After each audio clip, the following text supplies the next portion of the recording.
UK coronavirus death toll soars past 20,000 as 781 more die in hospitals. The latest figure shows the number of people known to have died in hospitals, with the real number feared to be far higher. Just weeks ago officials were optimistic that the death toll could be kept below 20,000.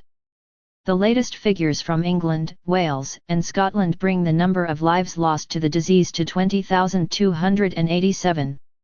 NHS England confirmed 711 deaths, with the youngest being a 34-year-old with no known underlying health conditions. Not all the deaths announced today happened in the last 24 hours, with 105 on Friday, 236 on Thursday and 66 on Wednesday. A further 235 occurred since the start of the month, while 69 were in March. A further 23 people have died after testing positive for coronavirus in Wales, taking the total number of deaths there to 774. There were 47 deaths in Scotland. Yesterday the UK's death toll stood at 19,506. The tragic figure comes less than a month after NHS England Medical Director Stephen Powis said he was optimistic deaths could be kept below 20,000. Pressure is growing on the government to produce a clear exit strategy to end the lockdown, with former Chancellor Philip Hammond the latest to call on ministers to restart the economy. Meanwhile, a row is growing after Chief Advisor Dominic Cummings took part in meetings of the senior scientists advising the government on the coronavirus outbreak. Today's bleak news means the government is likely to face further criticism over its slow response to the virus.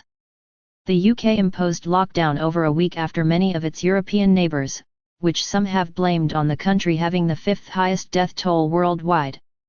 Today it emerged that the government was warned a year ago that a viral flu pandemic would be catastrophic for the country's health system.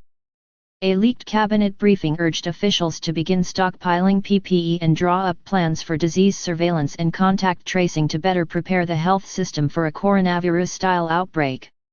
Officials believe the UK has now reached the peak of the outbreak, but the daily death toll is likely to remain high for some time. Figures are expected to plateau for a few weeks before declining.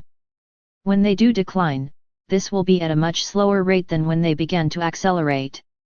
A consistent and significant daily drop in deaths is one of 5 criteria the government has said must be reached before they can consider lifting lockdown. Home Secretary Priti Patel is expected to be quizzed on this later when she holds the daily press briefing. It is understood she has not ruled out giving police extra powers to enforce stay-at-home rules, as pictures show people have continued to ignore social distancing during the warm weather.